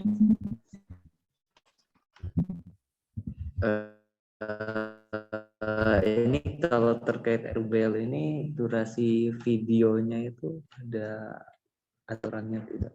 Kayaknya seperti semester lalu ya, 15 menit ya. Oh, oke. Coba kita baca pelan-pelan ya. Kita baca pelan-pelan mana ya. Coba ya, itu artinya kalau yang ini apa namanya? Berikut video panduan yang dapat dirujuk jika akan merakit. Oh, ini untuk merakit ya. Sebentar nih, hello dulu ya. Oke, ini tutorial pembuatan power supply. Kalau mau ngebuat ya. Nah, ini tentu saja yang beli sama yang buat nanti nilainya beda, tapi apa yang diutamakan tetap ini ya, apa namanya? Yang tetap diutamakan nomor 1 keselamatan, nomor 2 kreativitas ya. Jadi jangan memaksakan juga kalau misalnya ini apa sulit membuat, silahkan Anda beli gitu ya. Tapi beli juga harus yang bagus gitu. Nah, kembali lagi ke mana? Kembali lagi ke format format dari video. Format dari video, tautan video pada YouTube. Mana sih? Di sini sih sebetulnya tidak ada ya. Di sini sebetulnya tidak ada ininya. Oh, ini nih, ada nih, sebentar ya. Video yang dibuat oleh masing-masing kelompok adalah video ringkasan percobaan yang dilakukan kelompok tersebut mencakup hal-hal yang. Nah, ini nih ada nih, total durasi video maka lebih pendek tuh.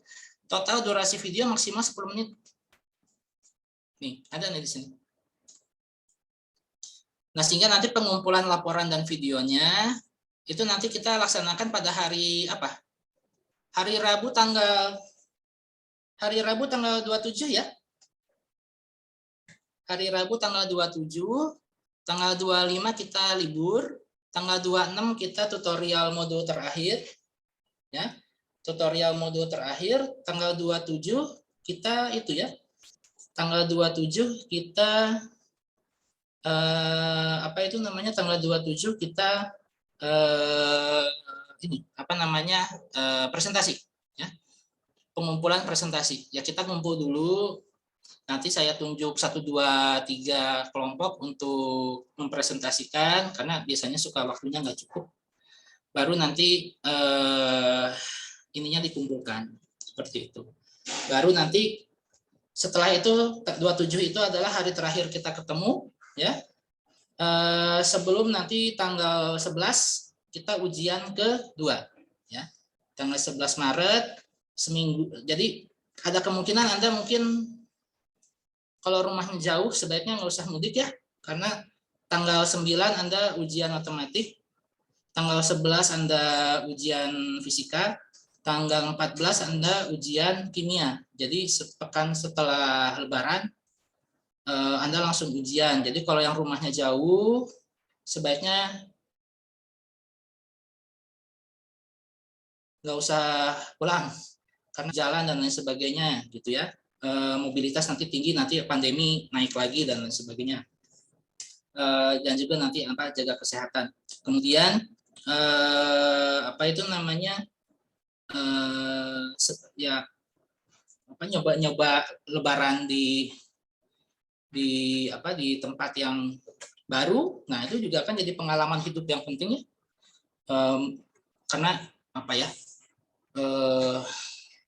Kalau selama ini kita lebarannya itu misalnya dengan orang tua, dengan keluarga, ya salah satu proses pendewasaan kan gimana nanti kita kalau lebaran di luar itu ya. Nah, itu juga bisa mungkin ngerasain seperti itu. Atau misalnya kalau yang nggak lebaran sih Anda bisa vakansi ya. Di Bandung justru kalau lagi lebaran itu kan sepi, nah Anda bisa jalan-jalan gitu. Vakansi tahu Bandung, daerah Jatinangor dan lain sekitarnya itu. Atau ya untuk persiapan ujian gitu, seperti itu. Nah, itu apa namanya bisa dicatat ininya, tanggal presentasi RBL itu nanti insya Allah tanggal 27 ya. Nah, online offline-nya enaknya gimana ya? Kalau tanggal 27 mau offline boleh, mau online juga boleh. Mungkin kalau dari ITB sih maunya online offline ya. Jadi cuman masalahnya kalau seluruh anggota kelompok itu hadir, masalahnya nanti kan tidak sesuai dengan protokol AKB ya. Nah, itu juga harus kita pikirkan. Tanggal 26 adalah tutorial terakhir, tanggal 25 itu tidak ada kuliah ya, supaya Anda bisa fokus untuk persiapan presentasi RBL ya. Kemudian ya udah, itu adalah pekan terakhir April ya. Pekan terakhir April sebelum tanggal 2 atau 3 Mei-nya itu kita Idul Fitri ya, seperti itu. Oke, ada pertanyaan lagi? Silakan untuk klarifikasi dan lain sebagainya. Oh ya, tadi pertanyaan originalnya adalah durasi video 10 menit. Kalau dari sini ya. Kalau dari mana? Kalau dari petunjuk 10 menit justru, bukan 15 menit. Kalau yang sebelumnya dulu kalau nggak salah 15 menit. Kalau ini justru 10 menit. Ya, tadi ada pertanyaan, silakan.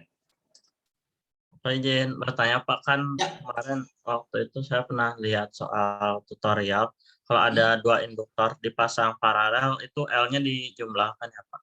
Ya. Terus kalau untuk RBL ini maksimal 1 Pak. 1 aja. Kalau nggak bisa 2 kayak gitu. Mau eksperimen boleh? Oh, silakan. Ya. Supaya... Jadi nanti kalau misalnya ya. Jadi justru disitulah ininya.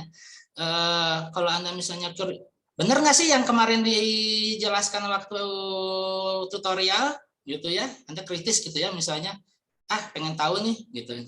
Kalau mau bikin ya silakan, kalau waktunya sempat silakan ya, silakan. Jadi untuk mengeksplorasi dari modul tutorial ini nggak hanya berkaitan dengan L berapa dia itu bisa resonansi ya, tapi juga bisa itu tadi yang tadi Arif tadi sampaikan. Kalau misalnya Anda bereksperimen dengan L paralel sama L seri, apakah betul? Nah, itu juga. Nah, bagus itu, ide bagus itu. Nah, nanti bisa ini. Kalau berhasil dapat ini tambahan ya. Karena kalau kriteria kan kalau nggak salah kan sudah saya sampaikan juga ya. Ini hanya untuk di kelas kita aja sih sebetulnya, dia kan materi penilaian kan sebetulnya ini ya kepada dosen ya. Hanya untuk kepada dosen sebetulnya. Tapi sebetulnya Anda juga harusnya sih tahu ya. RBL itu tuh adanya di mana ya? Pekan 10 ya. Nah, ini. Di pekan ke-10 ini kan ada kriteria penilaian.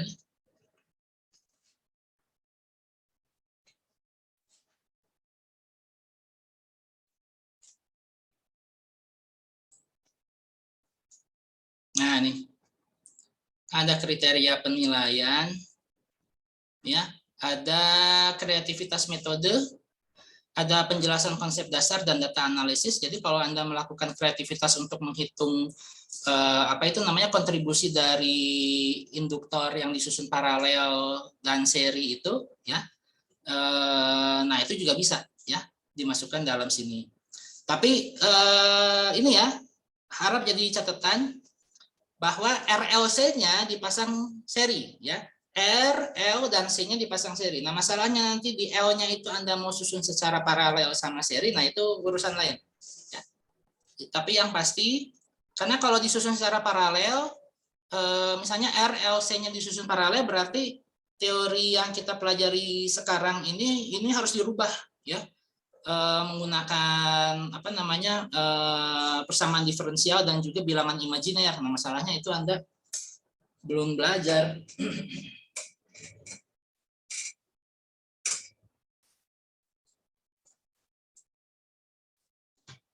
Kalau Anda mau tahu bagaimana rangkaian RLC yang paralel, ya Anda harus beli buku ini sih, harus baca buku ini, Elektronika 1 ya, yang pengarangnya Sutrisno. Itu ada rangkaian RLC paralel itu seperti apa,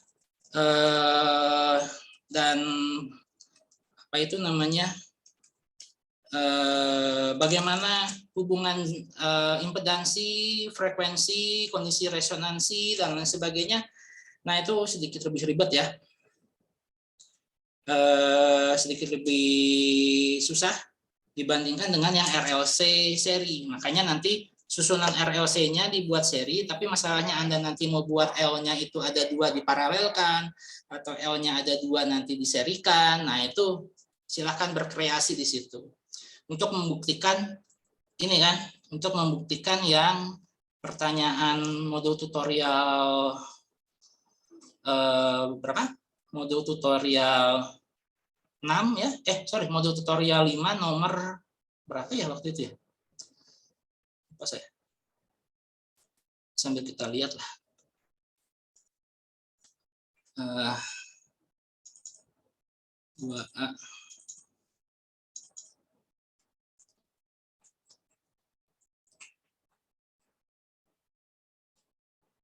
Nah, yang ini ya. Yang nomor 7 ini kan? Ya. Yang nomor 7 ini.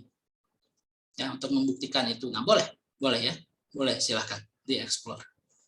Oke, silakan. Pertanyaan lain-lain? Silakan, mumpung masih ada waktu 10 menit.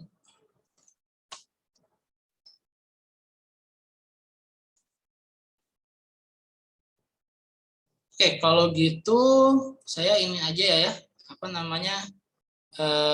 Nanti juga ini sebetulnya modul 6 sih untuk harus listrik bolak-balik kan bakal terus ya di kemudian hari, cuman ini saya ini aja lah ya. Saya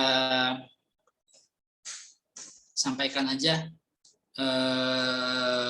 penjelasan dari yang bagian pertanyaan ya, seperti berikut ya. Data apa yang dibaca sama ampermeter dan voltmeter AC ya, ampermeter dan voltmeter AC, apakah nilai maksimum RMS atau rata-rata? Yang diukur itu adalah nilai RMS, sedangkan nilai maksimum itu dapat dicari menggunakan osiloskop. Nah, makanya nanti untuk RBL kalau ada yang penasaran dengan nilai maksimum arus dan maksimum tegangan, silakan pinjam osiloskop di revisi dasar. Nah, kenapa kapasitor seakan menjadi kawat saja pada frekuensi yang tinggi dan seakan menjadi rangkaian terbuka pada frekuensi yang rendah? Penjelasannya, reaktansi kapasitif itu proporsional terhadap seper frekuensi, ya, inverse ada jadi seper frekuensi. Jadi pada frekuensi yang sangat tinggi, ya, frekuensinya itu tinggi, reaktansinya ini mendekati 0. Sehingga membuat kapasitor seakan menjadi kawat saja. Nah, pada frekuensi yang sangat rendah, nilai reaktansinya kapasitif, sehingga nilainya sangat besar dan kapasitor seakan bertindak sebagai rangkaian yang terbuka, seperti itu. Kemudian nomor 3, jika frekuensi dibuat bernilai 2 kali lipat dalam sebuah rangkaian RLC, apa yang terjadi pada nilai R, nilai apa namanya XC sama XL, ya. Jelas kalau untuk resistor tetap karena tidak bergantung frekuensi, reaktansi kapasitif akan berkurang dan reaktansi induktif akan menjadi 2 kali lipat. Sedangkan yang reaktansi kapasitif akan menjadi berkurang menjadi setengahnya. Kemudian nomor 4, apa keuntungan mentransmisikan daya pada tegangan yang tinggi, ya. Jadi itu loh, tegangan tinggi di PLN itu ya, dari Saguling, dari Cirata, dari kalau Anda di Jakarta misalnya di Muara Karang dan lain sebagainya, itu kenapa ditransmisikan dengan V yang besar, baru nanti di gardu-gardu listrik nanti nyampe ke rumah kita menjadi 220, ya. Nah, jika daya ditransmisikan pada tekanan tinggi, maka akan lebih ekonomis jika dibandingkan saat ditransmisikan melalui tegangan rendah. Karena yang hilang, ya, karena energi yang hilang akan lebih kecil secara signifikan. Nah, apakah sudut fasa bergantung pada nilai frekuensi? Sudut fasa itu V ya, yang ini. Sudut fasa itu V, yang ini. Nah ini misalnya, nah ini juga salah satu ini ya, salah satu nilai tambahan yang bisa Anda dapatkan. V itu adalah sama dengan arcus tangen dari XL min XC dibagi dengan R ya. Ini bisa dilihat dari soal yang ini. Mana sih? Sebentar. Nah ini ya, arcus tangen dari XL min XC per R ya, atau VL min VC per R ya. Nah, nanti Anda bisa juga nih laporin misalnya tegangan yang terukur pada VR berapa. Jadi pakai avometer ya. Pakai avometer Anda bisa hitung berapa VR-nya. bisa hitung berapa VL-nya, bisa hitung berapa VC-nya untuk membuktikan ini, ya. Benar nggak sih apa yang dikuliahkan gitu ya? Nah, itu silakan dengan perangkat teoritis yang ada, ini mengukur hal-hal yang seperti ini silakan. Atau berapa hitung gayanya gitu ya. Nah, itu juga bisa. Nah, kembali lagi ke modul, apakah sudut V tadi bergantung pada nilai frekuensi? Pada RLC seri sudut fase bergantung pada nilai frekuensi, ya, karena ada XL min XC. XL itu sama dengan 2πfL, XC sama dengan 1/2πfC. Nah, sudut fase akan bernilai 0 saat reaktansi kapasitif bernilai sama dengan reaktansi induktif. Artinya, sudut fase akan bernilai 0 pada saat terjadi resonansi, yang artinya XL sama dengan XC atau VL sama dengan VC. Oke, ada pertanyaan lagi. Mohon maaf, izin bertanya, untuk nilai keaktifan selain dalam menjawab modul tutorial bisa didapatkan dari mana ya? Keaktifan menjawab soal tutorial. Oh, menjawab soal tutorial. Oh, untuk ini misalnya Anda dapat poin ini. Sebetulnya sih, kalau Anda sering bertanya saat kuliah atau saat ini dan pertanyaannya itu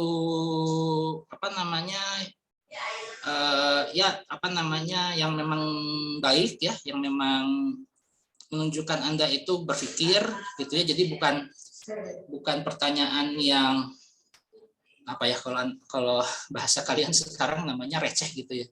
Kalau pertanyaannya bukan pertanyaan yang terlalu receh gitu ya, nah itu bisa, cuman sayanya susah ngedeteksi ya. Masalahnya saya itu susah mendeteksi karena Anda juga kan banyak pertanyaan yang misalnya yang berkaitan dengan aplikasi dan lain sebagainya, dan itu sayangnya nggak bisa saya catat secara rutin gitu. Makanya untuk keaktifan biasanya yaitu tadi dari misalnya saya lontarkan pertanyaan, Anda menjawab, kemudian dari komponen KBF ya, dari nilai KBF yang kemarin itu juga masuk. Dan satu lagi nanti 2 pekan sebelum ini ya, kita tanggal, nggak tahu ya, Anda tanggal 16 April ada kegiatan apa? 16 April, kalau 15 April ini kan ada Jumat Agung ya, bagi yang merayakan. 16 Aprilnya hari Sabtu itu ada kegiatan fakultas atau apa, nah itu saya mau bikin kuis untuk persiapan ujian ya, untuk persiapan ujian. Jadi hanya untuk kelas kita aja ya. Nah, itu juga bisa jadi nilai keaktifan. Tapi ya ini tadi, kalau mau ada lagi, kemarin kan katanya waktu di kuesioner Pak jangan sering-sering nanya. Jadinya saya juga bingung, ini yang keaktifan yang masih 0 ini gimana caranya? Kalau nggak diminta jawab pertanyaan, atau untuk kuliah kita modifikasi jadi sesinya banyak tanya jawab itu. Tapi Anda memang harus belajar dulu materi misalnya nanti nih besok itu kan kita belajar tentang interferensi ya, jadi Anda harus bisa ngejawab misalnya interferensi konstruktif destruktif gimana gitu. Kalau misalnya saya punya gelombang 1, gelombang 2 dengan beda fase sekian, itu interferensinya gimana, konstruktif, destruktif, atau peralihan.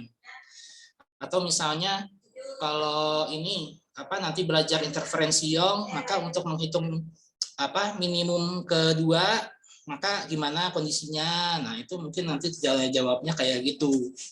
Karena kalau nggak gitu Anda nggak akan punya nilai keaktifan gitu. Kalau nggak ada interaksi seperti ini, nggak akan punya nilai keaktifan. Soalnya kalau hanya menjawab pertanyaan dari Anda, walaupun bagus sih, saya nggak bisa on track gitu. Sayanya nggak bisa on track. Ini padahal masih ada banyak ini yang nilainya masih kosong. Sebagian memang ada yang sudah 2 kali menjawab, ada yang sekali menjawab, ya. Kalau yang 2 kali saya kira cukup lah ya. Kalau yang sekali sama yang belum pernah sama sekali, ini sayangnya masih banyak juga. Nah, itu hanya bisa dilakukan kalau kita sering tanya jawab di kelas. Entah itu tanya jawabnya berkaitan dengan modul tutorial atau yang berkaitan dengan kuliah gitu. Cuman sayangnya kemarin waktu kuesioner ada yang bilang jangan banyak nanya-nanya. Itu karena apa? Karena introvert atau apa ya, saya nggak tahu. Tapi ya Anda harusnya ya nanti Anda juga kan kalau udah tingkat akhir kan banyak ditanya tuh ujian lisan dan lain sebagainya, itu juga harus ya. Oke, terima kasih Pak. Oke, saya kira itu ini kita hari ini. Silakan sebelum ditutup ada pertanyaan lain terkait apa? Materi terkait modul tutorial, terkait modul apa ini namanya? Modul RBL. Silakan. Satu pertanyaan. Misi Pak, izin bertanya. Ya, silakan. Ini saya mau tanya yang nomor 4 ini, yang solusi modul tutorial 6 ini dikatakan di situ jika daya ditransmisikan pada tegangan tinggi maka akan lebih ekonomis jika dibandingkan saat ditransmisikan oleh tegangan rendah karena yang hilang akan lebih kecil secara Ya, energi yang hilang. Energi yang hilang. Hilangnya. Karena panas. Oh, karena panas, karena si kabelnya itu kan berinteraksi dengan atmosfer. Kan waktu itu saya pernah cerita ya di kelas. Kan si kabelnya itu kan kehujanan, kepanasan, gitu kan. Padahal dia itu kan nggak diseluruh, kan apa itu namanya PLN yang tegangan tinggi itu kan tidak dilapisi sama plastik ya. Beda dengan kabel yang ada di rumah, ya kan? Beda dengan kabel yang di bawah permukaan. Kalau kabel yang dipasang di bawah tanah kayak yang di Jakarta itu, kan ada yang ditransmisikan di bawah tanah. Nah, itu pakai plastik supaya dia tidak berinteraksi sama air. Kalau berinteraksi dengan air, nah kan korslet, karatan dan lain sebagainya. Kalau dengan udara itu ini apa namanya, dia justru lepas ya. Dia itu langsung tidak pakai selubung ya, tidak pakai pembungkus plastik. Makanya di situ ada energi yang hilang dari interaksi dia dengan atmosfer, artinya dengan udara, dengan uap, dengan air, dengan partikel-partikel, dengan binatang, gitu ya. Nah itu ini apa namanya menjadi seperti itu.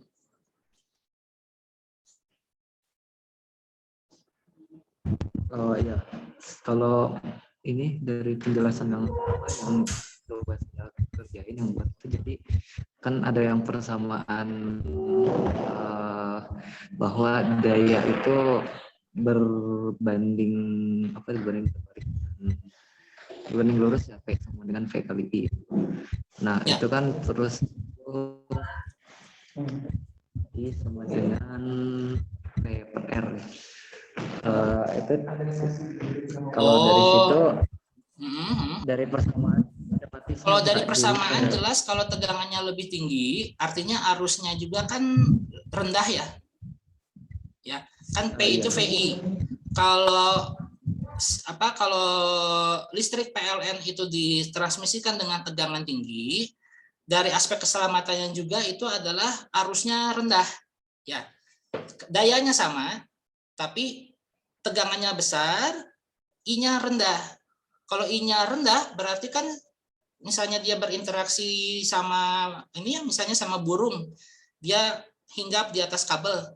Nah itu si arusnya itu tidak membahayakan dirinya dari situ. Atau misalnya berinteraksi dengan udara dan air, arus yang lemah itu lebih aman dibandingkan kalau misalnya arusnya itu misalnya 1 ampere atau 1,5 ampere. Nah itu bahaya sekali. Gitu. Jadi kalau dikaitkan dengan persamaan P sama dengan VI, maka di situ sebetulnya dengan daya yang sama, ya, dengan daya yang sama, jadi besar energinya sama, tapi ditransmisikan dengan tegangan yang besar. Tegangan yang besar artinya arusnya kecil.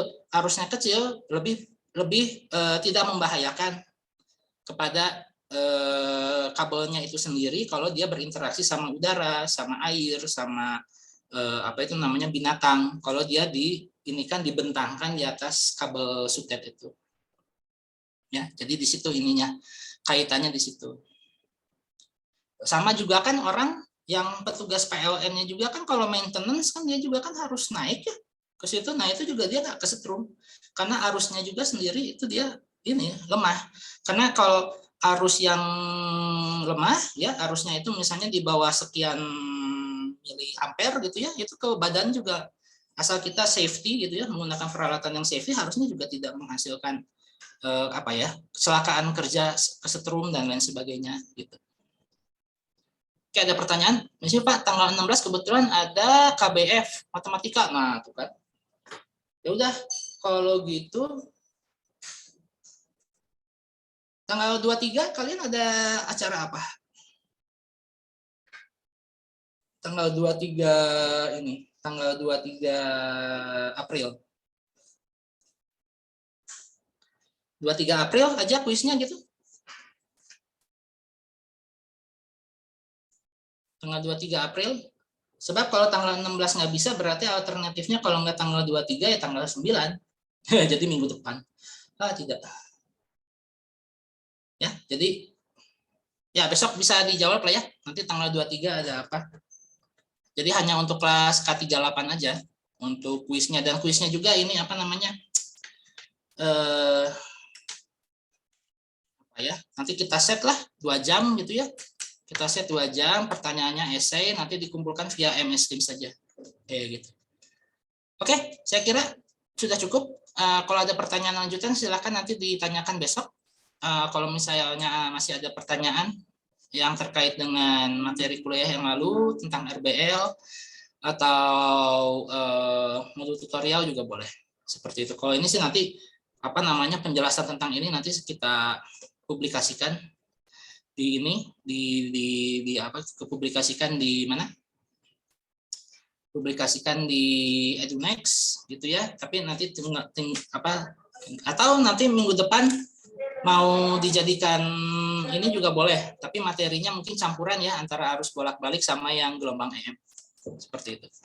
Oke, ada komentar dulu, pertanyaan sebelum kita selesai? Oke, kalau nggak ada kita stop di sini.